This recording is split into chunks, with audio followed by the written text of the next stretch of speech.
ओम श्री गुरुभ्यो नमः। हरि ओम।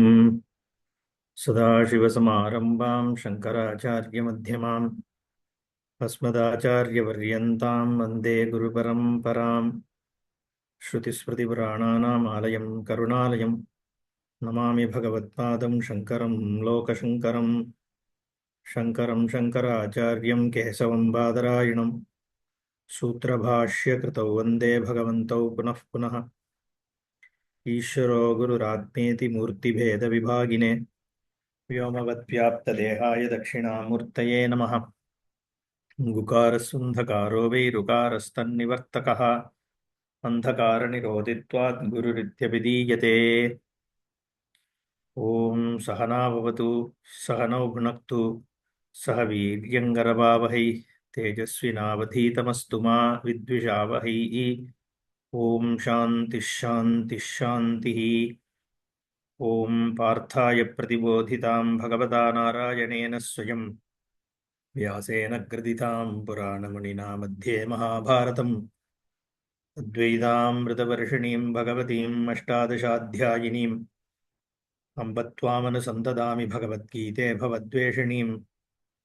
नमोऽस्तु ते व्यासविशालबुद्धे पुल्लारविन्दायतपत्रनेत्र येन त्वया भारततैलपूर्णः प्रज्वालितो ज्ञानमयः प्रदीपः प्रपन्नपारिजाताय तोत्रवेत्रैकपाणये ज्ञानमुद्राय कृष्णाय गीतामृतदुहे नमः।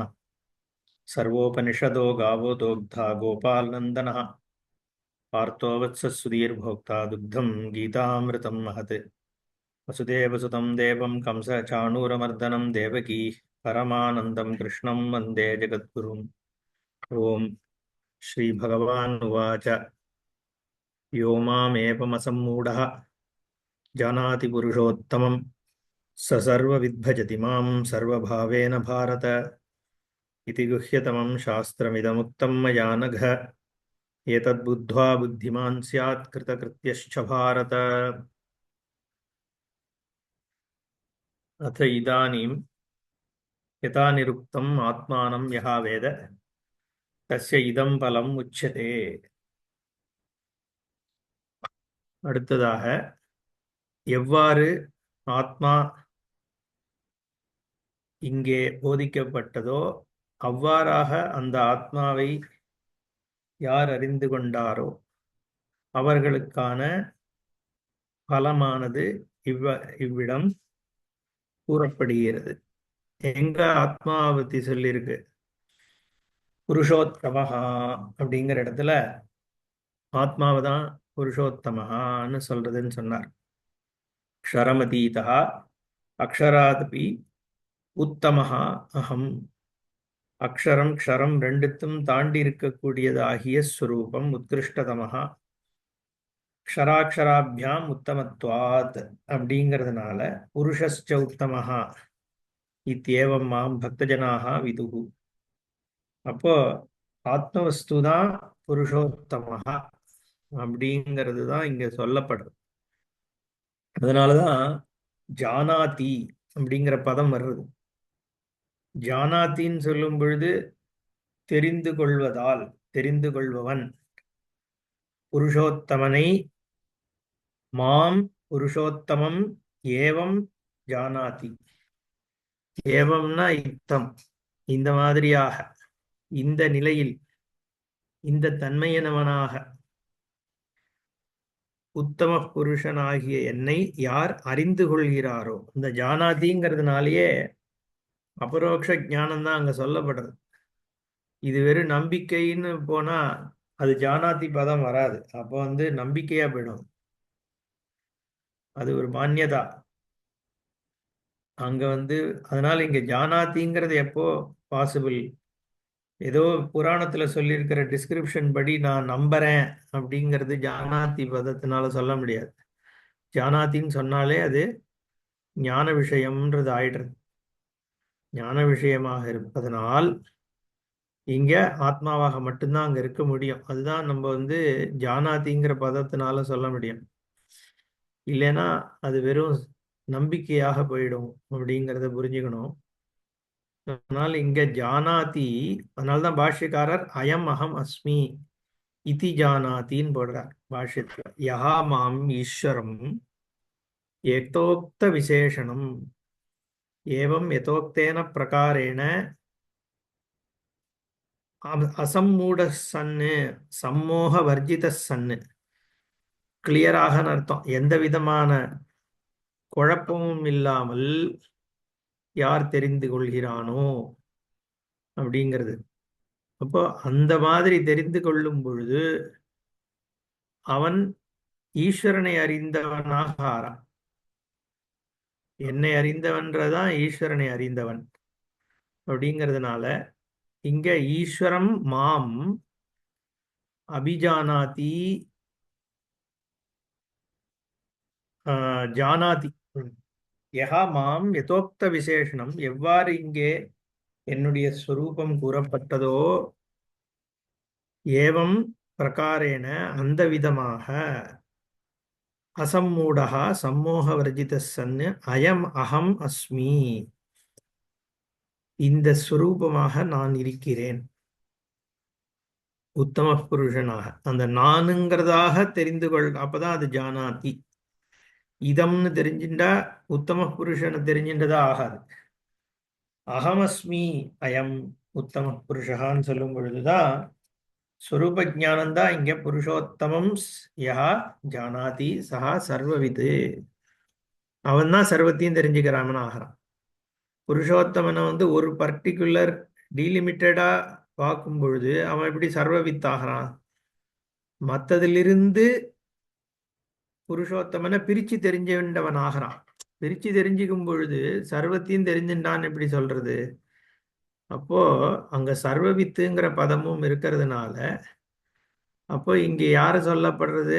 ஆத்ம வஸ்துவை மட்டும் சொன்னாதான் சர்வவேத்திருத்துவம் கிடைக்கும். அதனால ஏன்னா சர்வமும் ஆத்மாதான் அப்படிங்கிறதுனால, அதனால ஆத்மாவாக உத்தம புருஷனா எல்லாவற்றுக்கும் அந்தர்யாமியாக இருக்கக்கூடியது இந்த ஸ்வரூபம். அந்தர்யாமித்துவம்ன்றது காரணமாக இருக்கிறதுன்னு அர்த்தம். அந்தஸ்திஷ்டன் யமயதி அந்தர்யாமி. அதனால வெளியில இருக்கிறது வேற, உள்ள இருக்கிறது வேறங்கிறது கிடையாது. காரணமாக இருந்து கொண்டு காரிய ரூபமாக நமக்கு தெரியற வஸ்து அப்படிங்கிறதுனால அந்த இதம் இதந்தையா தெரியாமல் அகமே இதமும் அப்படிங்கிற பொழுதுதான் அது சர்வவேத்திருத்துவம் கிடைக்கிறது. சர்வத்தினுடைய காரணம் என்ன, உண்மையான ஸ்வரூபம் என்ன அப்படின்னு தெரிஞ்சுக்கிறதுனால சர்வவித்து. சர்வாத்மனா சர்வம் வேத்தி, தானே சர்வமாகவும் இருக்கிறேன். ஏன்னா எல்லா வஸ்துக்களினுடைய அஸ்தித்வமும் பிரகாசத்துவமும் என் ஸ்வரூபமாக தான் இருக்கு. என்னுடைய ஸ்வரூபமே தான் இந்த ஜெகத்தாக நாமரூபந்தான் இருக்கே ஒழிய கண்டென்ட் பார்த்தோம்னா எதை ஒன்று விசாரம் பண்ணாலும் கண்டென்ட்டா இருக்கிறது ஸ்வரூபந்தான். வேற ஒரு பொருளை நம்ம நிர்ணயமே பண்ண முடியாது. எந்த ஒரு பொருள் எடுத்தாலும் அது அதனுடைய காரணம்னு போயிட்டு கடைசியில சத்தா மட்டும்தான் இருக்கு, அஸ்தித்வம் மட்டும்தான் இருக்குங்கிற பொழுது சத்தா சாமான்யமாக நம்ம ஸ்வரூப சத்தா தான் இதந்தையா தெரிகின்ற பொருள்களுக்கு சத்தாவாக இருக்கு. அப்படிங்கிறதுனால அப்போ எல்லா சர்வமாகவும் இருக்கிறது இந்த ஸ்வரூபந்தான். அதனால சர்வ ஆத்மனா, எல்லாவற்றுக்கும் ஆத்மாவாக, த வெரி எசன்ஸ். ஆத்மானா அதனுடைய தன்மை, மூலத்தன்மையாக எது இருக்கு? நம்மளோட ஆத்மா தான் இருக்கு. அதை தவிர வேற ஒன்றும் அங்க வஸ்து இல்லை. நாமரூபம் இருக்கு. இது மரம் அப்படின்னு சொல்றோம், இது வீடுன்னு சொல்றோம், இது மனுஷன் சொல்றோம், இது சமூகம்னு சொல்றோம், இது கடல்னு சொல்றோம், இது சூரியன்னு சொல்றோம். ஆனா அதுக்கு அதுல ஒரு ரூபமும் தெரியறது. அங்க ஒரு வஸ்து இருக்கான்னு கேட்டா ஒரு அசம்பிளி தான் இருக்கு. அந்த அசம்பிளி என்ன வருது? அனலைஸ் பண்ண பண்ண பண்ண பண்ண சத்தால போய் நின்றுது. அப்போ காரியமாக இருக்கக்கூடிய தெரிகின்ற பொருள்கள் எல்லாம் நாமரூபந்தான். காரணமாக இருக்கக்கூடிய என் சொரூபந்தான் அதனுடைய அஸ்தித்வம். அப்படிங்கிற பொழுது அது சர்வாத்மாவாக என்னுடைய சுரூபம் இருக்கு. அந்த சர்வாத்மத்துவம் புரிஞ்சுக்கணும் நம்ம எப்படின்ட்டு. இப்போ அப்படி புரிஞ்சுக்கும் பொழுது உத்தம புருஷோத்தம ஞானம். அதுதான் புரிஷயனாத் பூரணத்வாத். எல்லாவற்றையும் நிரம்பும் பொழுது அது புருஷன். புருஷன்றது ஒரு பர்சன் கிடையாதுங்க. ஆத்ம வஸ்துக்கு புருஷகான் பேரு. அது வெவ்வேறு விதமாக விஷயங்கள் வியாபிக்கப்பட்டாலும் ஆத்மாவால தான் பரமமாக வியாபிக்கப்படுறதுங்கிறதுனால அது உத்தமஹா. ஏன்னா ஸ்பேஸ் கூட தான் வியாபிக்கிறது. ஆனா ஸ்பேஸையும் என் சுரூபம் வியாபிக்கிறது. காலம் எல்லாத்தையும் வியாபிக்கிறது. ஆனா காலத்தையும் என் சுரூபம் வியாபிக்கிறது. அதனால உத்தம புருஷா. அந்த உத்தம புருஷன்தான் சர்வாத்மா. அதனால அப்படி சர்வம் வேத்தி. வேற விதமாக இந்த சர்வாத்மாவை புரிஞ்சிக்கவே முடியாது. இல்லைன்னா அது வெறும் நம்பிக்கையா போயிடும். மற்ற சம்பிரதாயங்கள் எல்லாமும் சர்வாத்மா புருஷோத்தமன்லாம் சொல்லிட்டு, ஆனா ஆத்மாவை சொல்லாம வேற ஒரு பர்சன் மாதிரி ஏதோ ஒண்ணு நிறைஞ்சிருக்குன்னு சொன்னா அது நம்பிக்கை மட்டும்தான். கடவுள் எங்கேயும் நிறைஞ்சிருக்காருன்னா அது வெறும் நம்பிக்கை தான் இப்போதைக்கு. அத நான் எல்லான்ற அந்த ஞானம் வந்தா மட்டுமே அதை தெரிஞ்சுக்க முடியும். வேறு விதமா எப்படி தெரிஞ்சுக்கிறது? என்னை விட்டுட்டு வேற எல்லாம் பகவான் தான் சொல்லும் பொழுதே அங்க சர்வாத்மா இல்லை. அப்போ ஸோ நானை விட்டுட்டு தெரிஞ்சுக்கும் பொழுது சர்வாத்மத்துவம் சித்திக்காது. நானும் எல்லாம் அவரும் எல்லாம்னு சொன்னாலும் அப்ப அவர் நானுக்கும் என்ன பேதம் இருக்கு? ஒரே வஸ்து தான் இருக்குன்னா அது நானா மட்டும்தான் இருக்க முடியும். எப்போ அத்வயம்னு சொல்லிட்டோமோ அப்போ பார்க்கின்றவனை தவிர வேற இருக்கவே முடியாது. இருந்தா மட்டும்தான் அத்வைத பாவமே சித்திக்க முடியும். பார்க்கின்றவனை தவிர இன்னொன்னுத்த பார்த்து அத்வைதம்னு சொல்ல முடியாதே. அப்ப பார்க்கிறவனை விட்டுடுறோம் இல்லையோ. பார்க்கிறவன் இல்லவே இல்லைன்னு சொல்ல முடியாது. ஏன்னா பார்க்கிறவன் தான் அந்த ஞானத்தை அடைகிறான். அப்போ அவனுடைய சுரூபம் சர்வம்ன்ற ஞானம் ஏற்படும் பொழுது மட்டும்தான் அத்வைத ஞானம் சித்திக்கிறது. அப்ப நாம ரூபமா எதெல்லாம் இது இது எனக்கு தெரியறதோ அதெல்லாம் அசத்தியமாக இருக்கணும். இப்ப எதெல்லாம் எனக்கு தெரியறதோ அது அசத்தியம் ஆயிடணும். அதனால்தான் கண்டவர் விண்டிலை விண்டவர் கண்டிலை. ஏன்னா கண்டுட்டோன்னு சொன்னா என்ன அர்த்தம்? நான் ஏதோ ஒண்ணுத்த ஆப்ஜெக்டிஃபைடா தெரிஞ்சுக்கிறேன்னு அர்த்தம் ஆயிடுறது. அப்போ அது என்ன தவிர வேற ஆயிடுறது. என்ன தவிர வேற ஆகிறது அத்வய சுரூபமா இருக்கவே முடியாது. அதனால அஸ்மி அப்படிங்கிறதோட முடிஞ்சு போயிடணும். அது ரெண்டாவது விரலுக்கு அனாமிகா அப்படின்னு பேர். ஏன்னா ரெண்டாவது நாமமே அவனால சொல்ல முடியாது, கவுண்டே பண்ண முடியாது. அதனாலதான் கவுண்ட்டுக்கும் அப்பாற்பட்டதா இருக்கு பூஜ்யம்னு சொல்றோம். That which cannot be counted. அதனால அது இல்லைன்னு அர்த்தம் கிடையாது. கவுண்ட் பண்ண முடியாததுனால அது இல்லைன்னு. அதனாலதான் சூன்யம்னு நம்ம சொல்றது இல்லை, பூஜ்யம்னு சொல்றோம். ஏன்னா ஏகமேவ ஏகமேவ அத்விதீயம். சர்வாத்மனா சர்வம் வேத்தீதி சர்வஜ்ஞா சர்வபூதஸ்தம் பஜதி. அப்படிப்பட்ட எல்லா பூதமாக இருக்கிறதாக தெரிவதெல்லாவற்றிற்கும் அர்த்தம். சர்வபூதம்னா இருக்கின்ற பூதங்களுக்கு எல்லாம் உள்ள இருக்குன்னு அர்த்தம் கிடையாது. இருக்கின்றவைகளாக எதெல்லாம் தெரியறதோ அதுல இருத்தல் என் சுரூபம். அதுதான் சர்வபூதஸ்தம். சர்வபூதத்துல அஸ்திங்கிற சுரூபமாக இருக்கு. அதனால சர்வபூதஸ்தம். சர்வபூதத்துக்குள்ள இருக்குன்னு அர்த்தம் கிடையாது. சர்வபூதஸ்தம்னா ஜென்ரலா சான்ஸ்கிரிட்ல பிரிக்கும் போது அதை அப்படி பிரிக்கலாம் இல்லையா? அப்படி எடுத்துக்கலாம். சர்வபூதஸ்தம்னா எல்லா பூதத்துக்குள்ளேயும் ஆத்மா இருக்கு.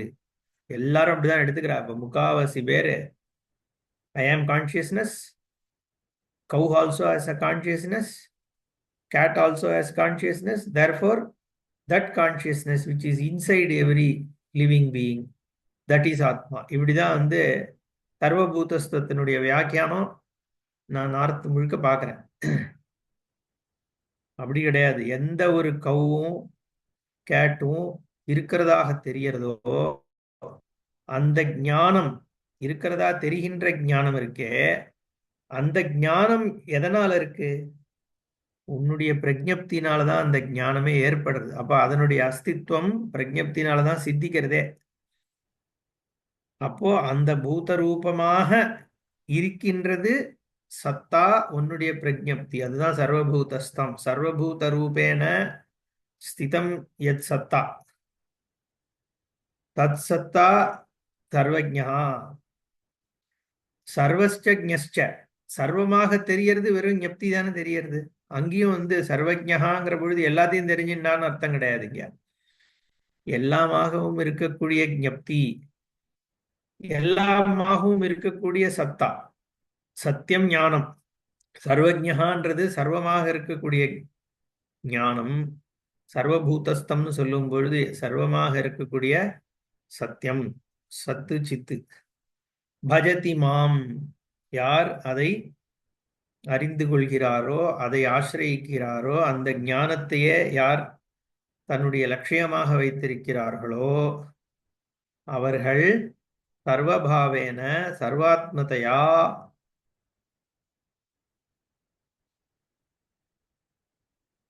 யஹா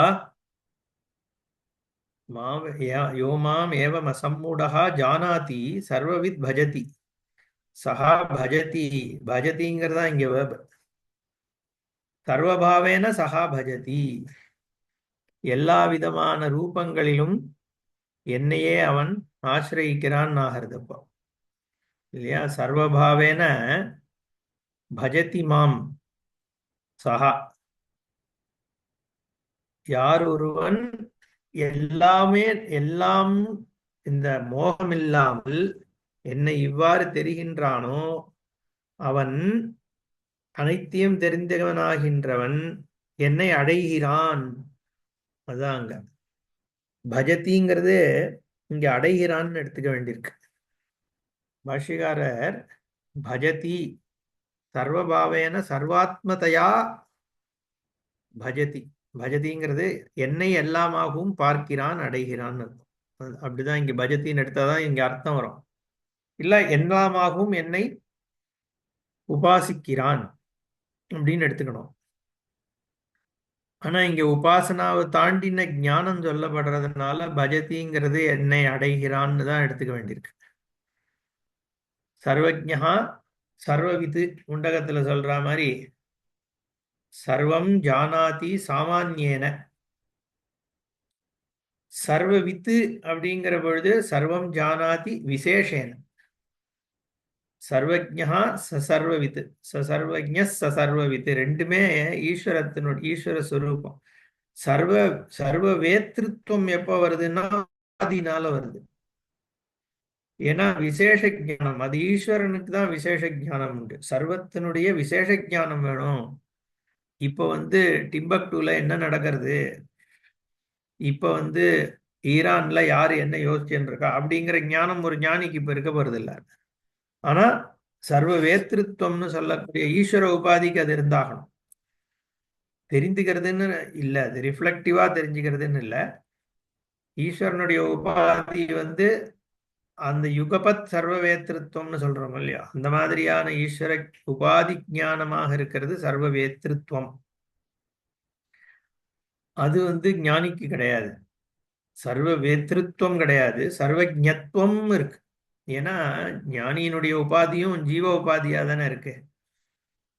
விஷயங்களை தெரிஞ்சுக்கிறதுக்கு சொல்றேன். சுரூபதா ரெண்டும் ஒண்ணுதான்னாலும் விஷய ஞானம் ஏற்படுத்தக்கூடிய உபாதி அவித்யானால இந்த தேகம் இந்த புத்தி அந்த லிமிடேஷனுக்குள்ளதான் வருங்கிறதுனால இந்த லிமிடேஷனுக்குள்ள என்ன ஞானம் ஏற்பட முடியுமோ அதான் முடியும். ஆனா சுரூபதா நான் தான் பராத்மா, நான் தான் உத்தம புருஷா அப்படிங்கிற ஞானம் ஏற்படும் பொழுது அவன் சர்வத்தினுடைய சுரூபம் நான் தான்ற பொழுது சர்வஜத்வம். அதனால இங்க சஹா பஜதி. இந்த ஞானத்தினால அவன் என்ன பண்றான், தனே அந்த பருஷோத்தமனாக ஆகிவிடுகிறான். ஆகிவிடுகிறான்னா என்ன, அறிந்து கொள்கிறான் தன்னை. அப்படிங்கிறதுனால இங்க பஜதி சர்வபாவேன, நானே சர்வம் அப்படிங்கிற பாவம் ஒருத்தனுக்கு வந்துடுத்துனா அப்ப அவன் புருஷோத்தமன் தானே. ஏன்னா அதுதான் ஸ்வரூபம். அந்த கராட்சர புருஷர்களை தாண்டி உத்தமமாக இருக்கிற இடத்துல பேதம் கிடையாது. ஏன்னா ஸ்வரூபத்தகா ஒரே வஸ்து தான் இருக்குங்கிற பொழுது அது தான்ற ஞானம் ஏற்படும் பொழுது பஜதி மாம், அதுதான் மோட்சம், அதுதான் பலன். மோட்ச பலன்தான் இந்த சாஸ்திரத்துல இப்ப சொல்லப்பட்ட அந்த உத்தம புருஷனை தெரிஞ்சுக்கிறதுனால இருக்கக்கூடிய பலன் மோட்ச பலன். அப்படிங்கிறதுனாலதான் ஈஸ்வரம் யதோக்த விசேஷனம் ஏவம் யதோக்தேன பிரகாரேன அசம்மூடகா சம்மோக விரஜித சன்னு ஜானாதி, கொஞ்சம் கூட சம்சயம் இல்லாமல் கிளியராக இதுதான் உண்மை அப்படிங்கிறத யார் தெரிந்து கொள்கிறானோ. ஏன்னா இந்த ஞானம் ரூட்டட் ஞானம், இது மாறவே, இந்த ஞானம் வந்துடுதுன்னா அதுல இருக்கிற சத்தியத்துவம் எந்த காரணத்தினாலையும் மாறவே முடியாது. ஏன்னா இட்ஸ் அ ஃபேக்ட். இதி புருஷோத்தமம் சஹா சர்வவித் சர்வாத்மனா சர்வம் வேத்தி சர்வஜ்ஞா சர்வபூதஸ்தம் பஜதி மாம் சர்வபாவேன சர்வ ஆத்மதயா பஜதி. எல்லாமாகவும் என்னை பஜிக்கிறான், நானாகவே ஆகிறான் அப்படின்னு. அஸ்மின் அத்தியாயே பகவத் தத்துவஜானம் மோக்ஷபலம் முக்த்வா அத்த இதானீம் தஸ்தௌதி. அதனால பகவத் தத்துவஜானம் மோக்ஷபலம் அப்படின்னு சொல்லிட்டார். இங்க மோட்சபலம்ன்றது முன்னாடி இதம் பலம் அப்படின்னு சொன்னாரோ இல்லையா, மோக்ஷம்னு அங்க அவர் பாஷிகாரர் எக்ஸ்பிளிசிட்டா சொல்லல. சர்வபூதஸ்தம் சர்வபாவேன பஜதி அப்படிங்கறதுதான் மோக்ஷம். அப்படிங்கிறதுனாலதான் பகவத் தத்துவஜானமே மோட்ச பலம், ஸ்வரூப ஜானமே மோட்சம். அந்த மோட்ச பலம்ங்கிறது வேற ஒன்றும் இல்லை, பகவத் தத்துவமாகிய உத்தம புருஷ ஸ்வரூப ஜானமே மோட்சங்கிறதை சொல்லிவிட்டதால் இந்த இந்த விஷயத்தையும் இந்த அத்தியாயத்தையும் இந்த சாஸ்திரத்தையும் பகவான் ஸ்தோத்திரம் பண்றார். ஏன்னா அதனுடைய விசேஷத்தன்மை இங்க இந்த சாஸ்திரத்தினுடைய வைசிஷ்டியம் நிறைய பேருக்கு இங்க இப்ப ஒரு மாதிரி சரியா சொல்லாததுனால இது ஏதோ ஒரு கான்செப்ட் அப்படிங்கிற லெவல்ல நிறைய பேர் நினைக்கிறான். அப்படி இருந்தா இதுல விசேஷம் ஒன்றும் கிடையாது. ஆனா இந்த ஞானத்தை கொடுக்கக்கூடியது இந்த சாஸ்திரம் சும்மா ஒரு விஷயத்தை சொல்லி இன்ஃபர்மேஷன் கேதரிங் சாஸ்திரம் கிடையாது. இது ரிவீல் பண்றது இந்த ஃபேக்ட்ன்றதுனால இந்த சாஸ்திரம் உத்தம தன்மை உடையதுங்கிறத ஸ்தோத்திரம்னா இல்லாத ஒண்ணுத்த குளோரிஃபை பண்றது இல்லை, இருக்கிற விஷயத்தினுடைய பெருமைய சொல்றது, இருக்கிறத பிரதிபலிக்கிறதுன்னு அர்த்தம். ஸ்தௌத்தினா நம்ம ஸ்தோத்திரம்னாலே உடனே ஒரு உயர்வுணர்ச்சியாக இல்லாததை சொல்றதுன்னு அர்த்தம் எடுத்துப்போம் பொதுவாக. அப்படி அர்த்தம் கிடையாதுங்க. ஸ்தௌதிங்கிற பொழுது அதனுடைய குளோரிய ரிவீல் பண்றார் பகவான். இதி குஹ்யதமம் சாஸ்திரமிதம் மயா உக்தம் ஹே அனக புத்வா ஏதது புத்திமான் கிருதகிருத்யஸ்ச ஸ்யாத் ஹே பாரத. ஹே அனக, ஹே அனக, ஹே பாரத. அகம்னா பாபம். நீ ஏன் இதுக்கு யோக்கியனா இருக்கன்னா நீ பாபம் இல்லாதவனா இருக்க. பாபங்களை கழுவிட்டு சித்த சுத்தியோட இருக்கிறவனா இருக்கிறதுன்றதை இங்க சொல்றார். அனக இதி குஹ்யதமம் இதம் சாஸ்திரம். இவ்வாறாக ரகசியங்களுக்கெல்லாம் ரகசியமாக இருக்கக்கூடிய இந்த சாஸ்திரமானது ஏன் ரகசியம்? உன்னால ரொம்ப சூக்ஷ்மமான புத்தி இருக்கும் பொழுது மட்டும்தான் இது புரியும்.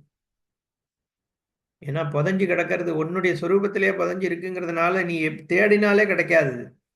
ஏன்னா தேடுறவன் சொரூபம் உங்ககிட்ட உன் முதுகுல ஒண்ணுத்த மறைச்சு வச்சுட்டா, ஒரு ஸ்டிக்கர் எடுத்து அவனா போறவனோட முதுகுல ஒட்டிட்டான்னு வச்சுக்கோ, அவனுக்கு தெரியுமோ? அவன்கிட்டே தான் இருக்கு, ஆனா அவன் முதுகுக்கு பின்னாடி ஸ்டிக்கரை ஒட்டிட்டான். அந்த மாதிரி இது சொரூபத்துக்குள்ளேயே இருக்கு. நான் எனக்கு என்ன நான் எப்படி தெரிஞ்சுக்கிறேனோ அதுக்கு ஆதாரமா இருக்கு. அதை தெரிஞ்சுக்கணும் எங்க போய் தேடுறது? அது உள்ள எப்படி உனக்குள்ள பாரு. இது இந்த ஸ்டேட்மெண்ட் அவனுக்குமே அது புரியாது. உனக்குள்ள தேடு, உனக்குள்ள தேடும்பா. ஆப்கே அந்தர் டூண்டோ, இங்க நார்த்லயும் அதே தான் சொல்றா. ஆப்கே அந்தர் டூண்டோ, அந்தர் சி inside you, ask the question, what is inside. இந்த இன்சைடு இன்சைடுனா உடனே அதுக்கு ஒருத்தர் எக்ஸ்பிளனேஷன். இன்சைடு நம்மளோட ஹார்ட்டுக்குள்ள ஒரு இன்வெர்டட் லோட்டஸ் இருக்கு. அந்த லோட்டஸ்க்குள்ள தான் ஆத்மா அப்படிங்கிற ஒண்ணு உள்ள உட்கார்ந்துருக்கு.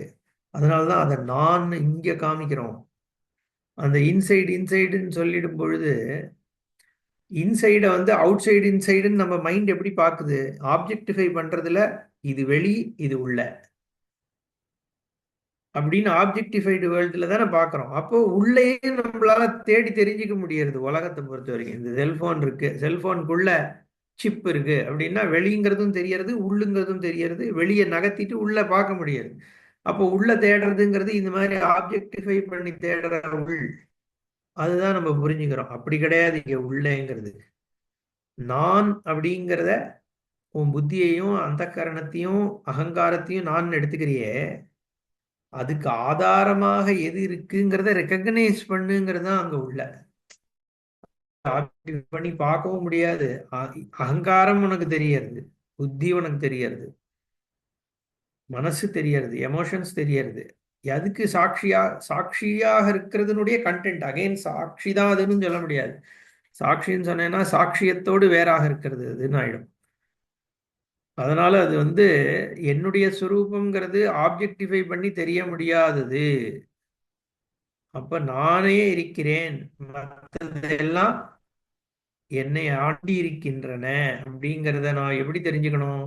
அகண்டாகார விற்த்தியாக தான் அது அது ஆவிர் பவிக்கணும் அந்த ஞானம் கேட்க கேட்க.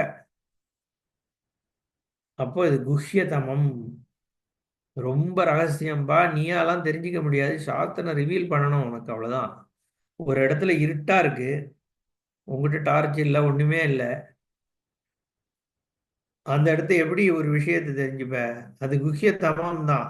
அது உள்ள ஒளிஞ்சிருக்குன்னு இல்லை, நேரா தான் இருக்கு. ஆனா லைட் இல்லையே. லைட் இல்லாததுனால அது ஒளிஞ்சிருக்கு. உன்னோட அறிவுக்கு கடந்திருக்கு. ஒரு கஜானாவே இருக்கிற இடத்துல ரூம்குள்ள குகைக்குள்ள போயிட்டோம். பெரிய கஜானா இருக்கு, ஒரே தங்கமும் வெள்ளி கொட்டி கிடக்கு. ஆனா லைட்டே இல்லை. குகை ஃபுல்லா ஒரு சொட்டு லைட்டு உள்ள வர்றதுக்கு வாய்ப்பு இல்லை. அப்போ அது நேரதான் இருக்கு கஜானா, ஆனா குஹ்யமாக இருக்கு. ஏன்? உன் இந்திரியத்துக்கு அது புலப்படாத வரைக்கும் அது இருந்து என்ன பிரயோஜனம்? குஹ்யம் தானே. அப்ப என்ன தேவை? லைட். அப்படியே அத்தனையும் உனக்கு சொந்தமாயிடுறது. குஹ்யம் குஹ்யமா இருக்கிறது அவ்வளோ பிரத்யக்ஷமாயிடுது. ஒண்ணுமே நீ செய்ய வேண்டியதில்லை. பார்த்த உடனே அது உன்னோடது ஆயிடுத்து, அவ்வளவுதான். ஏன்? உங்ககிட்டயே தான் இருக்கு, சுத்தி இருக்கு அந்த கஜானா. அதனால அது குஹ்யதமம். இருந்தும் தெரிஞ்சுக்கவே முடியாது உன்னால. ஏன்னா லைட் வராத வரைக்கும் அது தெரிஞ்சுக்கிற. டச் பண்ணி தெரிஞ்சுக்கலாமேன்னு கேட்கக்கூடாது. ஒரு உதாரணத்துக்காக சொல்றேன். கண்ணால மட்டும்தான் பார்க்க முடியுங்கிற ஒரு விஷயத்த, சப்போஸ் லைட் இல்லாம வழியே இல்லை, அதனால குஹ்யம். ஞானம் வந்தா மட்டும்தான் அதை தெரிஞ்சுக்க முடியும். இல்லைனாலும் அதுதான். தெரிஞ்சிருந்தாலும் தெரிஞ்சுக்காட்டாலும் உங்ககிட்ட தான் இருக்கு அந்த கஜானான்னு சொல்ல முடியாதே. தெரிஞ்சின்ற அப்புறம் தான் நான் அதனுடைய அந்த ஒரு சாட்டிஸ்ஃபேக்ஷன், ஆஹா நான் இத்தனை கஜானாவுக்கு சொந்தக்காரன் அப்படிங்கிறது எப்போ எனக்கு ஏற்படும்? ஞானம் ஏற்பட்ட அப்புறம் தான் அது ஏற்படும். அதனால அது குஹ்யம், குஹ்யதமம். உடனே இல்லைன்னா அந்த காலத்துல குஹ்யதமம்னா யார்ட்டையும் சொல்லக்கூடாது, ரகசியமா வச்சுக்கோ வச்சுக்கோ. நீ என்னப்பா ரகசியமா வச்சுக்கிறது? சொன்னாலுமே அது ரகசியம்தான். அதனாலதான் இந்த ஞானம் வந்து சொல்லிட்டதுனால ஒன்றும் டிசிபேட் ஆகிட போறது இல்லை. சுவாமிஜி சொல்லுவார், யாரோ வந்து ஆசிரமத்துல உட்காரானேன்னு சில பேர் கம்ப்ளைண்ட் பண்ணுவா. அவர் சொல்லுவார், யாருக்கு வந்து இது வந்து ரசிக்கலையோ ருச்சிக்கலையோ, யார் அதிகாரி இல்லையோ அவன் தானா எழுந்து போயிட போறான். அவனால 1 மணி நேரத்துக்கு மேல உட்கார முடியாதுங்க. 10 நிமிஷத்துக்கு மேல உட்கார முடியாது, இருப்பே கொள்ளாது. ஏன்னா அதுக்கான அந்த புத்தி அதிகாரித்துவ சித்தி இல்லாத போது இது வந்து அவன் என்ன பண்ணிட முடியும்? அவன் புத்தியில ஏறாதே. என்ன மேக்சிமம் இதெல்லாம் ஒன்றும் இல்லை, இது ஒன்றும் புரிய மாட்டேங்குது, நம்ம கஷ்டமா இருக்குன்னு போவான், அவ்வளவுதான். எப்போ ரெடி ஆறானோ வந்துட்டு போறான். அதனால பொதுவா இது ஒன்றும் அவ்வளோ பெரிய ரகசியமா வைக்க வேண்டியது இல்லைங்கிறது ஒரு கன்சிடர்டு இருந்தாலும், அதிகாரித்துவம் ஏற்படுறதுக்கு முன்னாடி ஒரு ஸ்ரத்தாவானா இருக்கிறவன்ட்ட வந்து இந்த மாதிரி சொல்லும் பொழுது இதுக்காக நம்ம இதெல்லாம் பண்ணணுமா அப்படின்னு அவனுடைய ஸ்ரத்த, ஏன்னா இவனுக்கு இது என்னன்னு சரியா புரிஞ்சுக்காம இதை சிறுமைப்படுத்தி அந்த சிறுமைப்படுத்தின ஒரு புத்தியோட அவன் கர்மாவை அப்ரோச் பண்ணிட்டான்னா அப்போ அவனுக்கு ஸ்ரத்த குறைஞ்சு போயிடும் அப்படிங்கிற ஒரு பயம் இருந்ததுனால இதை ரகசியமா வச்சுக்கிறதுங்கிற ஒரு வழக்கமும் இருந்தது. அதனாலேயே இது குஹ்யதமம், அதுக்காக சொல்றேன் குஹ்யமாக வச்சுக்க வேண்டியது. ஏன்னா சரியான சந்தர்ப்பம் இல்லாதவன்ட்ட, சரியான பக்குவம் இல்லாதவன்ட்ட இதை கொடுக்கறது அவனுக்கு ஹானியை ஏற்படுத்தும்ன்ற ஒரு பாயிண்ட் ஆஃப் வியூ இருக்கு. அது நம்ம தப்புன்னு சொல்ல முடியாது. அதனால குஹ்யதமம் இதம், இந்த சாஸ்திரம் இங்க சொல்லப்பட்டது, இதுவே சாஸ்திரம். பாஷ்யக்காரர் சொல்ல போறார், சமஸ்த கீதையினுடைய தாத்பரியம் இந்த அத்தியாயத்தில் இருக்கிறதுனாலையும், இந்த அத்தியாயத்தினுடைய சாரமாக இந்த சில விஷயங்கள் உத்தம புருஷன்லாம் இருக்கிறதுனாலையும், சமஸ்த வேதார்த்தத்தை மொத்தத்தையுமே இந்த சாஸ்திரம் சொல்லிடுறதுங்கிறதுனாலையும் இந்த இடத்தையே சாஸ்திரம்னு சொல்றார் பகவான் அப்படின்னு சொல்றார். ஏன்னா இதுதானே தாத்பரியம், இதை சொல்றதுக்கு தானே வேதம் இருக்கு, பகவத்கீதை இருக்கு, எல்லாம் இருக்கு. எல்லாம் இந்த அத்தியாயத்துல வந்துடுறதுனால, அதுவும் இந்த உத்தம இந்த அக்ஷர விஷயங்கள்லாம் சொல்லி உத்தம புருஷன்ற சொல்ற அந்த அந்த கட்டம் வந்து பிரதானமா வேதத்தினுடைய சாரத்தை சொல்றதுனால இதையே சாஸ்திரம், இதுவே போத விஷயம் அப்படிங்கிறதுனால இதம் சாஸ்திரம் மயா உக்தம், என்னால் இப்பொழுது சொல்லப்பட்டது. ஹே பாரத, பாலரதி இருக்கிறவன் அர்த்தம். அது ஒரு அர்த்தம் பண்ணலாமா இல்லையா? முதல்ல அனக, அனகன்னு சொல்ற இடத்துல அதிகாரின்னு ஆயிடுறது. பாரதா அப்படின்னு சொல்லும்போது பானா ஞானம், ஞானத்துல யாருக்கு நாட்டம் இருக்கோன்னா அவன் ஜிக்ஞாசுன்னு அர்த்தம்.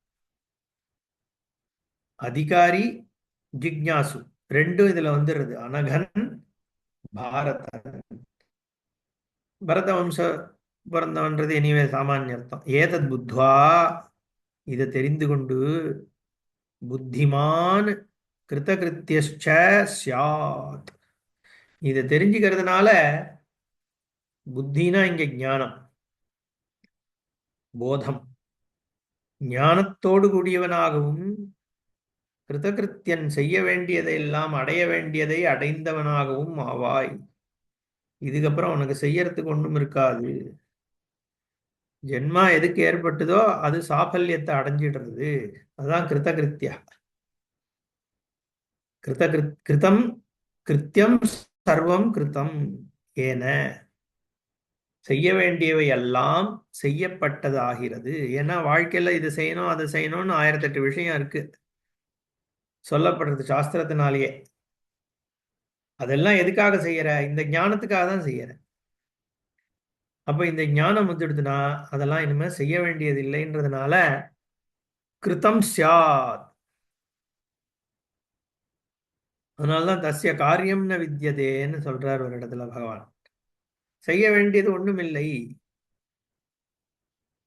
சாஸ்திரத்தினால சொல்ற காரியங்கள் மட்டும் இல்ல, கிரகஸ்தமாகவோ லௌகீகமாகவோ எதுவுமே செய்யறதுக்குன்னு இல்லை.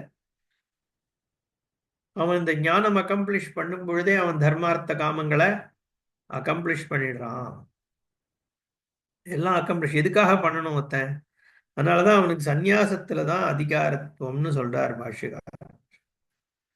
ஏன்னா அதுக்கப்புறம் நிஷ்டையில அடுத்த அத்தியாயத்துல சம்பத்துலாம் சொல்லும் பொழுது எல்லாமே இந்த கான்டெம்ப்ளேஷனை உயர்த்தி சொல்றார் தெய்வீ சம்பத்துல. அதனால இது சொல்லப்பட்டது. ஸ்தோத்திரம் இதி குஹ்யதமம் சாஸ்திரம் இதம் மயா உக்தம் ஹே அனக ஏதத் புத்வா ஹே பாரத புத்திமான் கிருதகிருத்தியஸ்ச ஸ்யாத். பாஷ்யம் பார்ப்போம். இதி ஏதத் குஹ்யதமம் கோப்யதமம், அத்தியந்தர ரகசியம் இது ஏதது. கிம் தத்து, இந்த ரகசியமானது அதான் பார்த்தோம் இப்போ. ஏன் ரகசியம்? அது என்னன்னா சாஸ்திரம். எத்யபி கீதாக்கியம் சமஸ்தம் சாஸ்திரமுச்சதே. மொத்த பகவத்கீதை தர்மக்ஷேத்திரே குருக்ஷேத்திரிலேருந்து ஆரம்பிச்சு சர்வதர்மான் அதுக்கு போற வரைக்கும், அதையும் தாண்டி 18வது அத்தியாயம் பரியந்தம் மொத்தத்துக்கும் சாஸ்திரம்னு பெயர். ஆனாலும் ததாபி அயமேவ அத்தியாயः இஹ சாஸ்திரமிதி உச்சதே ஸ்துத்யர்த்தம் பிரகரணா. அவ்வாறு இருந்தாலும் இந்த அத்தியாயம் 15வது அத்தியாயமே இங்கு சாஸ்திரம் என்று சொல்லப்படுகிறது. ஏன்னா கான்டெக்ஸ்ட்ல இது அதுதான் அர்த்தம், பிரகரணம் அதுதான். ஸ்துத்யர்த்தம், இந்த இந்த அத்தியாயத்தினுடைய ஒரு வைசிஷ்டியம், விசேஷத்தன்மை, உயர்வான தன்மையை காண்பிக்கிறதுக்காக இதையே சாஸ்திரம்னு சொல்றார் பகவான். சர்வோஹி கீதா சாஸ்திரார்த்தா அஸ்மின் அத்தியாயே சமாசேன உக்தஹா. கீதா சாஸ்திரத்தில் சொல்லப்பட்டிருக்கின்ற அத்தனை விஷயங்களும் இந்த அத்தியாயத்தில் சமாசேன உக்தஹா முழுவதுமாக கூறப்பட்டுள்ளது. ந கேவலம் கீதா சாஸ்திரார்த்தா ஏவ கிந்து சர்வஸ்ச வேதார்த்தா இஹ பரிசமாப்தா. கீதையில சொன்னது மட்டுமில்ல, வேதத்துல சொல்லப்பட்ட அத்தனையும் இதுல அடங்கிறது. கீதையே வேதத்துல சொன்னதுதான். கீதை சொல்லாத விட்ட பல விஷயங்கள் வேதத்துல இருந்தாலும் அதுவும் இதுக்குள்ள அடங்கி போயிடுறது. இதுக்குள்ள அடங்கிடுதுன்னா அப்ப இதுவே கீதா சாஸ்திரத்துக்குள்ளதானே இருக்கு. அப்ப இதுல வேதம் சொல்லப்பட்டதுன்னா கீதையில அது சொல்லப்படலைன்னு ஆகாது இல்லையா? பட் பொதுவாக அந்த வேதத்துல சொன்னதும் இதுதான். கீதையில சொன்னதுன்னு மட்டும் நீ எடுத்துக்க வேண்டாம், வேதத்துல சொன்னதுதான் இதுவும். ஏன் எஸ்தம் வேதச வேதவித்துன்னு சொல்லிட்டாரோன்னு அதை சொல்றாரு பாஷ்யக்காரர். யஹா வேத சஹா வேதவித்து. தம், அந்த தம்ங்கிறது உத்தம புருஷா. வேதைச்ச சர்வைர் அகமேவ வேத்யா. இந்த ரெண்டு விஷயம் இங்க சொல்லப்பட்டதோ இல்லையோ 15வது அத்தியாயத்துல இந்த ரெண்டு அருமையா கோட் பண்றாரு இங்க பாஷ்யக்காரர். ஏன் வேதார்த்தம் இங்க முடிஞ்சு போயிடுது சாஸ்திரம்னா, வேதத்தை பத்தி இங்க பகவானே சொல்றார். யஹா வேத சஹா வேதவித்து வேதைஷ்ட சர்வைஹி அகமேவ வேத்யா. வேதங்கள் வழியாக எல்லா வேதங்கள்னாலும் அறியப்பட வேண்டியவன் நான், அந்த உத்தம புருஷன் சொல்லி முடிக்கிறதுனால, அப்ப என்ன நீ தெரிஞ்சுட்டேன்னா வேதத்தையும் வேதத்தை முழுக்க அறிந்தவனாகிறாய். ஏன்னா அதனால இங்க வேதத்தினுடைய விஷயம் முழுக்க இந்த சாஸ்திரார்த்தமாக இங்க வந்துடுத்து அப்படின்றத இங்க எஸ்டாப்ளிஷ் பண்றார் பாஷ்யக்காரர். இத்திச்ச உக்தம் இதமுக்தம். அதனால நீ சாஸ்திரம், வேதம் தான் சாஸ்திரம். வேதத்தை தான் சாஸ்திரம்னு சொன்னாலே வேதம் தான், வேதாந்தம் தான் சாஸ்திரம். அதுதான் சாசனாத். அத ஸ்மிருதி கிரந்தங்கள் இதெல்லாம் அதுக்கு அனுசரிச்சு இருக்கிறது. ஏன் இதை சொல்ல வேண்டியிருக்குன்னா, இப்ப பாகவதம் தான் பிரதானம். பாகவதத்துல இது சொல்லி இருக்கிறதுனால பாகவதத்தை வச்சு வேதத்துக்கு அர்த்தம் சொல்றது பாக்குறோம் நம்ம சில சம்பிரதாயங்கள்ல. வேதத்தை வச்சுதான் பாகவதத்துக்கு அர்த்தம் சொல்லணுமே ஒழிய பாகவதத்தை வச்சு வேதத்துக்கு அர்த்தம் சொல்லக்கூடாது. எது மூலம்ன்றதை புரிஞ்சுக்கணும் இல்லையோ? அதனால வேதத்துல இப்படி சொல்லியிருக்குன்னா, இது ஏன் வேதத்துல இப்படி சொல்லியிருக்குன்னா அங்க பாகவதத்துல அப்படி சொல்றதுனாலன்னு பார்க்கலாம். நான் யாரை சொல்றேன்னு தெரியும் கேட்கறவாளுக்கு. அதனால அந்த குரூப் எல்லாம் அப்படிதான் பேசுறா. அதனால சாஸ்திரம்னு சொன்னாலே வேதம் தான். வேதார்த்தமே கீதையில சொல்லப்படுறதுனால் இந்த இடத்துல பகவானே நேரடியாக வேதத்தை தெரிஞ்சவன். வேதை இஸ்தம் இந்த கிரந்தத்தை ஆதாரமா வச்சுட்டு இருக்கவா பாகவதத்தை பிரதானமா சொல்லி வேதத்தை சொல்றா. கீதை தான் அவளுக்கு முக்கியம், கிருஷ்ணர் தான் முக்கியம்னு சொல்லிட்டு, ஆனா பகவான் இங்க என்ன சொல்றார்? வேதத்தை அறிஞ்சவனாகிறான், வேதத்தினால நான் தெரிந்து கொள்ளப்படுகிறேன் அப்படின்னு சொல்றாரு இங்க. இதமுக்தம் கதிதம் மயா ஹே அனக அபாப ஏதத் சாஸ்திரம் யதா தர்ஷிதார்த்தம் புத்வா புத்திமான் ஸ்யாத் பவேத் ந அந்யதா கிருதகிருத்தியஸ்ச பாரத கிருதம் கிருத்தியம் கர்த்தவியம் ஏன சகா கிருதகிருத்தியः விசிஷ்டஜன்ம பிரசூதேன பிராமணேன யத் கர்த்தவியம் தத் சர்வம் பகவத்தத்வே விதிதே கிருதம் பவேத் இத்யர்த்தः. ஏதத் சாஸ்திரம் யதாதர்ஷிதார்த்தம் புத்வா, இந்த சாஸ்திரம் எப்படி கூறப்பட்டிருக்கோ அந்த அர்த்தத்தை விஷயத்தை தெரிந்து கொண்டு புத்திமான் ஸ்யா, ஞானியாக ஆவாய், ந அந்யதா, இப்படி தெரிஞ்சின்றாதான் ஞானியாகும், வேறு விதமாக முடியாது. இதை தெரிஞ்சுக்கிறதுனாலதான் புத்திமான். வேறத்தையோ நம்பிட்டு இருக்கிறவன் புத்திமான் கிடையாது. அதுவும் சம்சாரம்தான், பகவானை வச்சு நடக்கிற சம்சாரம் அது, அவ்வளவுதான். பகவான்னா அவனுடைய ஐடியா ஆஃப் பகவான். அங்க போனா எனக்கு சுகம் கிடைக்கும்னா அது சம்சாரித்துவம் தானே. சுகத்தை தேடுறதே சம்சாரித்துவம் தான். அதனாலதான் இங்க ஆனந்தம்னு சொல்லாது சாஸ்திரம், அனந்தம் தான் சொல்றது. ஆனந்தம் ஏன்னா ஆனந்தத்திற்கு ஆதாரமாக இருக்கக்கூடிய ஸ்வரூபம். அதனால இங்க ஆனந்தம் சத்தியம் ஞானம் அனந்தம் சச்சிதானந்தம்னு சொல்றோம். ஏன்னா ஆனந்த ஆதாரம் இங்க நைட்டா இருக்கிற வஸ்து தான் ஆனந்தத்திற்கும் ஆதாரம். உன் ஸ்வரூபம் தான் உனக்கு சுகத்துக்கு ஆதாரமா இருக்கு. அதுவே வழிய எக்ஸ்பீரியன்ஷியல் சுகத்தை நம்ம சொல்றது இல்லை, சாஸ்திரம் சொல்றது இல்லை. எக்ஸ்பீரியன்ஷியல் சுகம்ங்கிறது சம்சாரம், அதை தேடினேன்னா.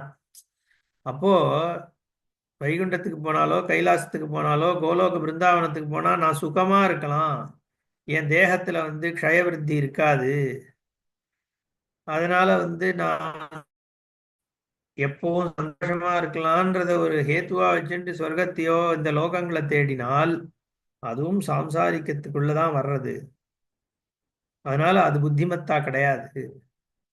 இந்த சுரூபத்தை தெரிந்து கொள்னு இங்க சொல்லியிருக்கே, அதை ஒழுங்கா புரிஞ்சுக்கிறது தான் புத்திமத்துவம்னு இங்க சொல்றார்.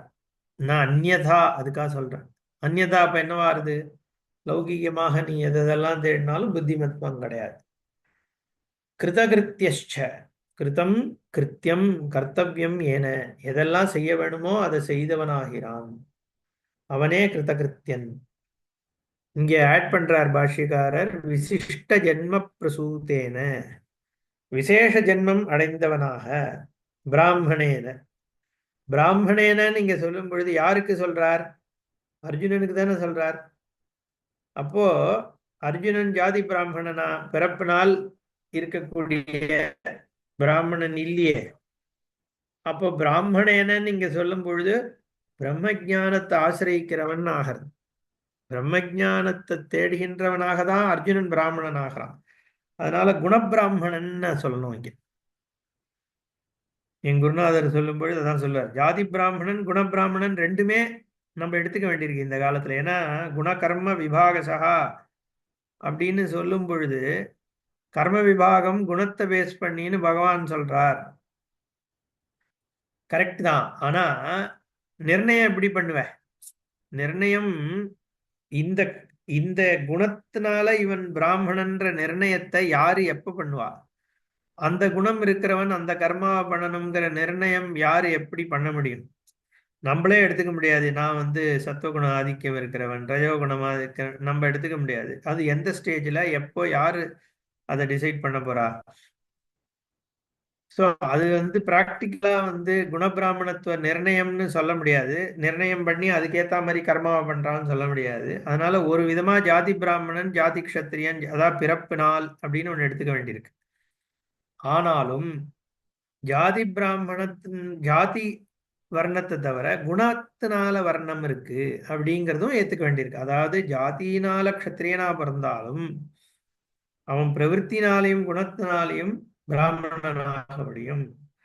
ஜாதியினால வைசியனாக பிறந்தாலும் குணத்தினால பிராமணனாகவோ க்ஷத்திரியனாகவோ சூத்திரனாகவோ ஆக முடியும். அதே மாதிரி ஜாதியினால பிராமணனாக பிறந்தாலும் குணத்தினால க்ஷத்திரிய வைசிய சூத்திரத்தன்மையை அடைய முடியும்னு ஒத்துக்க வேண்டியிருக்கு. ஏன்னா இப்ப துரோணாச்சாரியார் பிறப்பினால பிராமணராக இருந்தாலும் க்ஷாத்திர தர்மத்தினோட அனுஷ்டானம் பண்ணிட்டு இருந்தார். க்ஷத்திரியருக்கு சமமாக தான் அவர் காரியம் பண்ணார். அதை எதிர்த்தவர்கள்லாம் மகாபாரதத்திலே இருந்தது.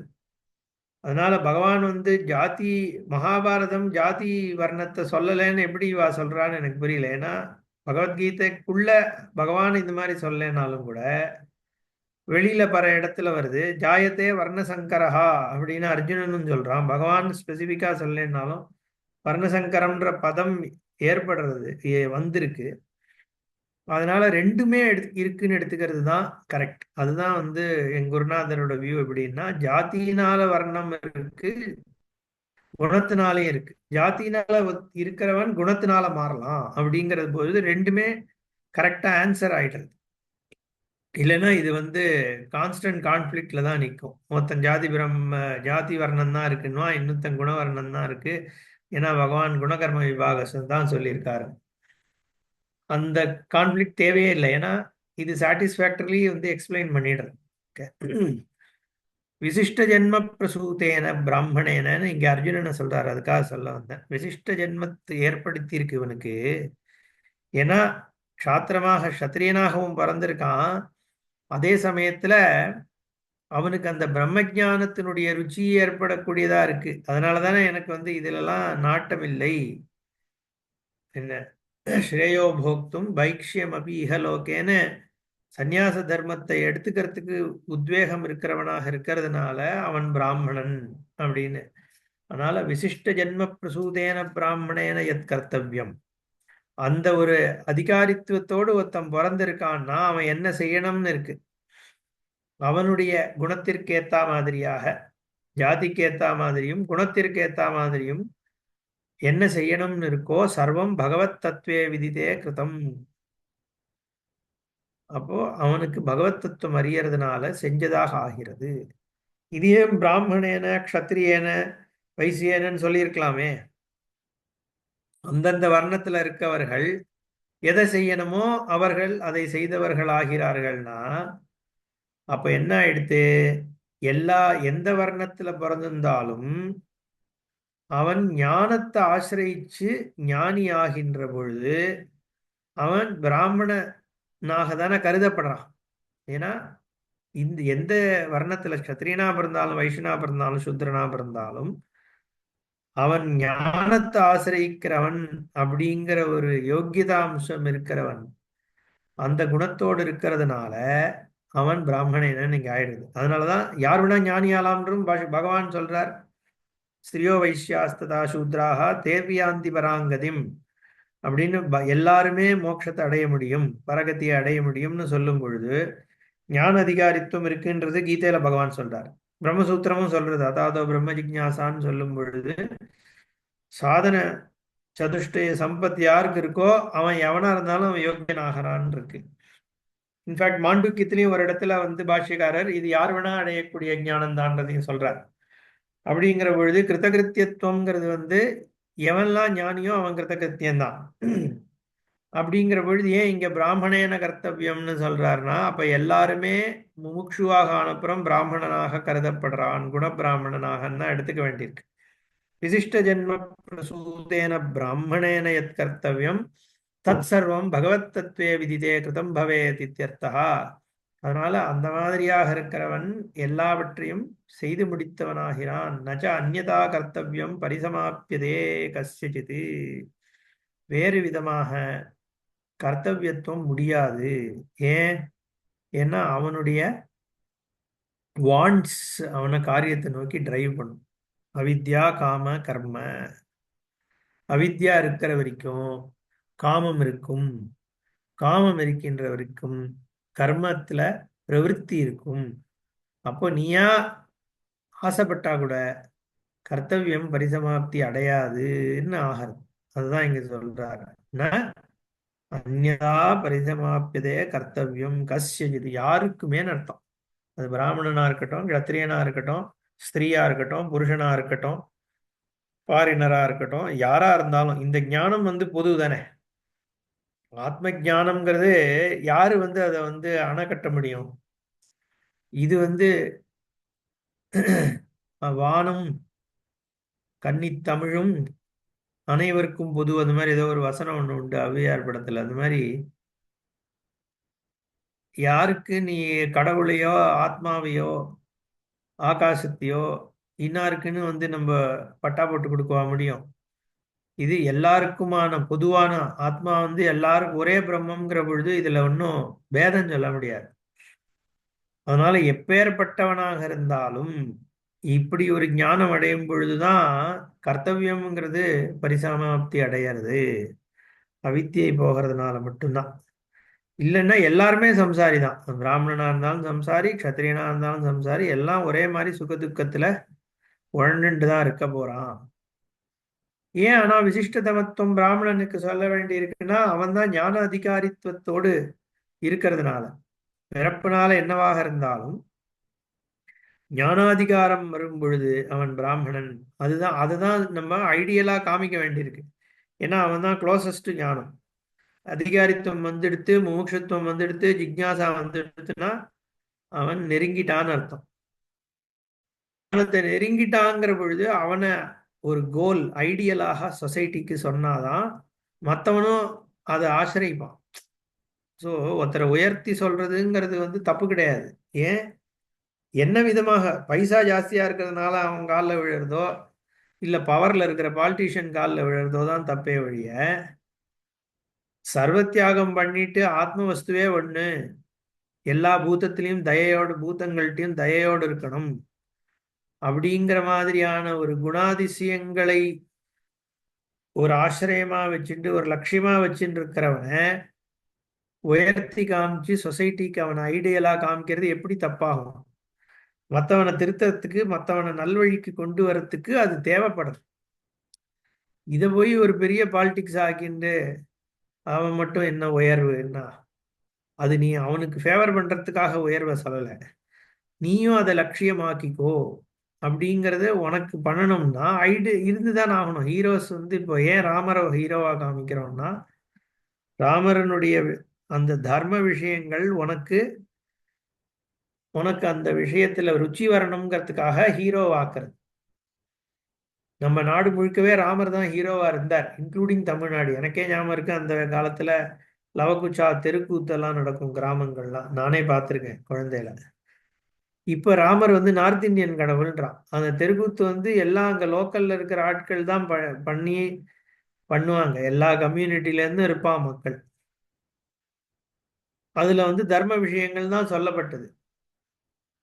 இப்ப கேட்டா ராமர் வந்து நார்த் இந்தியன் கடவுள், இங்க ராமரே கிடையாது, கிருஷ்ணர்லாம் கிடையாது. முக்காவாசி ஆள் பேர் ராமசாமி, கிருஷ்ணசாமி, எந்த இதுவா எடுத்தாலும் இப்படிதான் இருக்கும். கோவிந்த் சாமின்னு தான் நான் பார்த்து. அப்புறம் எப்படி நார்த் இந்தியன் கடவுள்ன்றான்னே புரியல. ஒரு பிரச்சாரம் அந்த மாதிரி இருக்கு. எதுக்கு சொல்றேன், அந்த ஹீரோவாக ஏன் சொல்றதுன்னா தர்மத்தை காண்பிக்கிறதுக்காக தான். நார்த் இந்தியன் எந்த இருந்தா என்ன தர்மம். நார்த்ல இந்த பிரச்சனை கிடையாது. சவுத்துல இருந்து இங்க அந்த சங்கர ஜெயந்தி இவ்வளவு பெரிய விழா கொண்டாடுறான் சொல்லி தானே கொண்டாடுறான். அத்தனை பேரும் வரான். ஆயிரக்கணக்கான பீப்புள் இருந்தா இந்த லாஸ்ட் வீக் இங்க அந்த ஈவெண்ட்ல. இதே நார்த் இந்தியானா இங்க சவுத்துல கொண்டாடும் போது இப்ப என்ன சொல்லுவான், இவர் எங்கேருந்தோ ஒரு நார்த் இந்தியாக்காரர். அந்த மாதிரி ஒரு பேதம் அட்லீஸ்ட் இன்னி வரைக்கும் நார்த்ல காணும். ஏதோ அதனால அது பழச்சுது. இதில் இந்த மாதிரி ஆர்டிஃபிஷியல் பேதங்கள்னால நமக்கு என்ன வந்து நன்மை ஏற்பட போறதுங்கிறது தெரியல. நல்லதை வந்து எங்க இருந்தாலும் தூக்கி காண்பிக்கிறது தானே சரி. நந்தனாரா இருக்கட்டும், என்ன மருள் நீக்கியார், நாவுக்கரசர், யாரை வந்து நம்ம வந்து குளோரிஃபை பண்ணல, யார் யார்கிட்டலாம் வந்து நல்ல விஷயங்கள் இருக்கோ அவர்களை உயர்த்தி காண்பிச்சாதான் அடுத்தவர்கள் அதை ஃபாலோ பண்ணுவான். இதுல வந்து நம்ம பிறப்புனால இந்த ஜாதி அந்த ஜாதி, நார்த்தில் பிறந்தான், இங்கே பிறந்தான், வெஸ்ட்ல பிறந்தாங்கிறதெல்லாம் இரலவெண்ட். தெலுங்குல ஏன் பாடணும்? இது ஒரு பெரிய பிரச்சனை. சொல்லும் பொழுது எல்லாம் திராவிடம் அப்படின்னு வேண்டியது ஒரு பக்கம். இன்னொரு பக்கம் கேட்டா தெலுங்கு பாட்டு ஏன் பாடணும், தமிழ்ல தான் பாடணுங்கிறான். இது என்ன புரியல எனக்கு. நீவே நம்ம பாலிடிக்ஸ் பேச வேண்டாம், இருந்தாலும் கான்டெக்ட் இருக்கிறதுனால இதெல்லாம் மைண்ட்ல ஓடுறது. பரிசமாப்பியதே கஸ்யஜித் அபிப்பிராயா சர்வம் கர்ம அகிலம் பார்த்த ஞானே பரிசமாப்பியதே இதுச்ச உக்தம். எல்லா பகவானே 4வது அத்தியாயத்துல ஞானே கர்ம பரிசமாப்பியதே அகிலம் கர்ம. ஏன்னா கர்த்திருவம் போயிடுறதோ இல்லையா? கர்த்தாவே இல்லைன்னா எங்கேருந்து கர்ம? காரியம் வேணா நடக்கலாமே ஒழிய கர்த்தா இல்லைங்கிற பொழுது வெளியில பார்க்கறவனுக்கு வேணா இவன் பண்றான், இவன் செய்யறான், பேசுறான். அவனுடைய நிஷ்ட சுரூபத்துல இருக்கு. ஆனாலும் எப்படி பண்ண முடியறதுன்னா பாதிதா அனுவருத்தின்னு பேர். டிரான்சாக்ஷனலி அது பாட்டு நடந்துட்டு இருக்கும், உள்ளுக்குள்ள சுரூபம் என்னங்கிற ஞானமும் இருந்துட்டு இருக்கும். அப்படிதான் ஞானியினுடைய விவகாரம். அண்டர்ஸ்டாண்டிங் இது நடக்கிறது. குணா குணேஷு வர்த்தந்தே இது மத்வான சஜ்ஜதேங்கிறாரும். அப்படிதான் ஞானியினுடைய திருஷ்டியில எல்லாம் பிரம்மம். விவகாரத்துல எடுத்துக்கிறார். ஒரு இடத்துல மாண்டூக்கியத்துல ஒரு ஷலத்திலையும் ஸ்திரத்திலையும் இருக்கிறார் அப்படின்னா மலையிலையும் நதி தளத்திலையும் இருக்காருன்னு அர்த்தம் இல்லை. பாஷ்யக்காரர் சொல்லும் பொழுது ஸ்திரமான பிரம்மத்திலையும் இருக்கிறார், அதே சமயத்துல வியாவகாரிக உலகத்தையும் ஹேண்டில் பண்ணிட்டு இருக்கார். ரெண்டு தன்மையாகவும் இயங்கக்கூடிய ஒரு விஷயம் ஞானிக்கு இருக்குன்னு சொல்றார். ஏதத்தி ஜன்ம சாமக்ரியம் பிராமணஸ்ய விசேஷதா பிராப்பிய ஏதத் கிருதகிருத்தியோஹி த்விஜோ பவதி நான்யதா. மனுஸ்மிருதியிலேருந்து அகெயின் அனதர் அப்யூஸ்டு டெக்ஸ்ட். மனுஸ்மிருதி ஆனா எப்படி ஒரு ஸ்லோகம் இருக்குங்க. இதுவே உயர்ந்தது பிரம்ம ஞானத்தை ஆசிரியக்கிறவனுக்கு. இதை அடைவதால் கிருதகிருத்தியனாகிறான், துஜாதியன், வேறு விதமாக இல்லை. ஏன் துஜாதி? ரெண்டாவது தடவை ஞானத்துக்கா பிறக்கிறான்றதுனால துஜன். முதல்ல பிசிக்கல் பிறப்பு, ரெண்டாவது ஞானத்துக்கா பிறக்கிறான். அதை பொதுவா ஜாதி பிராமணருக்கு என்ன சொல்லுவான்னா, உபநயனம் சம்ஸ்காரம் பண்ணி வைக்கிறதுனால வேதத்துக்கு பிறக்கிறான்ட்டு. ஜிக்ஞாசுக்கும் நம்ம அதை சொல்லலாம். சாதாரணமா உடம்புல பிறந்துட்டு ஞானத்தை ஆசிரியிக்க ஆரம்பிக்கும் பொழுது திருப்பியும் அவன் துஜனாகிறான், ஜிக்ஞாசு ஆகிறதுனால. சன்னியாசியும் துஜன்தான், எந்த ஜாதியில வந்து இருந்தாலும். சந்நியாசம் பண்ணும் பொழுது புது பேரே கொடுக்கறது வழக்கம். ஏன்னா அப்போ அவன் தன்னை ஞானத்திற்கு கொடுத்து விட்டான்னு அர்த்தம். அதனால மானவம் வச்சனம் மனு வச்சனம்னு பாஷிகாரர். யதா ஏதத் பரமார்த்த தத்துவம் மத்தஹ ஸ்ருதவானசி அதஹ கிருதார்த்தா துவம் பாரத. நீயும் கிருதார்த்தனாகிறாய்.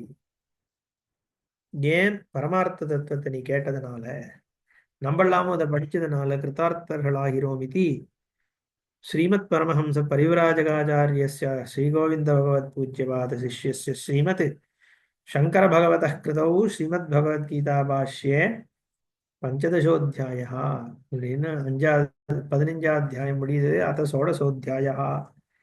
दैवी आसुरी राक्षसीति प्राणिनां प्रकृतयः नवमे अध्याये सूचिताः तासां विस्तरेण प्रदर्शनाय अभयं सत्त्वसंशुद्धिः इत्यादिः अध्यायः आरभ्यते. तत्र संसारमोक्षाय दैवी प्रकृतिः निबन्धाय आसुरी राक्षसी च इति दैव्याः आदानाय प्रदर्शनं क्रियते. इतरयोः परिवर्जनाय च श्रीभगवानुवाच अभयं सत्त्वसंशुद्धिः ज्ञानयोगव्यवस्थितिः दानं दमश्च यज्ञश्च स्वाध्यायस्तप आर्जवम्. இங்க பாஷ்யக்காரர் எப்படி இன்ட்ரடியூஸ் பண்றாருன்னா, நவமே அத்தியாயே 9வது அத்தியாயத்துல கோடிட்டு காண்பிக்கப்பட்டது ரெண்டு சம்பத்தி. மோகாஷா மோக கர்மாணா மோக ஜானா விஜேதசா ராட்சசீம் ஆசுரீம் சைவ பிரகிருதிம் மோகினீம் ஸ்ருதாக மகாத்மானஸ்து மாம் பார்த்த தெய்வீம் பிரகிருதிமாஸ்ருதாக பஜந்தி அனன்ய மனசா ஞாத்வா பூதாதிம் அவ்யயம் அப்படின்னு 9வது அத்தியாயம் 12வது 13வது ஸ்லோகம். அதுல இந்த ராட்சச ஆசுர ரெண்டு விதமான பிரகிருதியினால் மோகினியும் ஸ்ருதாக மயங்கிருக்கிறார்கள். யாரே? மோகாஷாக மோக கர்மானா மோக ஞான விஜேதசா. ஆனா அதே சமயத்துல மகாத்மானஹா தூ மகாத்மாக்கள் என்ன பண்றா? தெய்வீம் பிரகிருதிமாஸ்ருதாக மாம் பிரகிருதி. எல்லாம் என் பிரகிருதி தான். ஆனா எனக்கு தெய்வீ பிரகிருதி இருக்கு, ராட்சசி பிரகிருதி இருக்கு, ஆசுரி பிரகிருதி இருக்கு.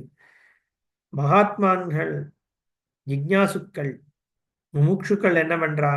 என்னுடைய தெய்வ பிரகிருதிய ஆசிரியிச்சு பஜந்தி அனன்ய மனசா ஞாத்வா. அப்போ நீ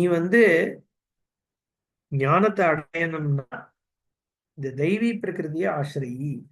அதே சமயத்துல ஒரு காரணத்தினாலேயோ வேறு காரணத்தினாலேயோ ஆசுர ராட்சச பிரகிருதிகள் உனக்கு ஏற்படும் பொழுது, இல்ல அது உடையவர்களோடு நீ சம்பந்தம் வச்சு கொள்ளும் பொழுது அதை நீக்கு.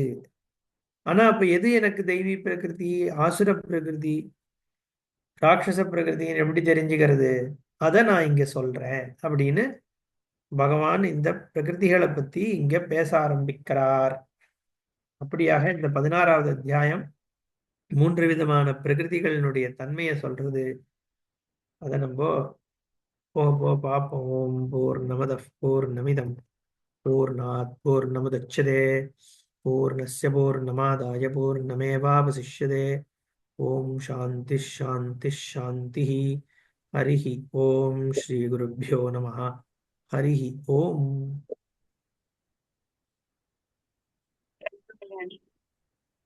தேங்க்யூ.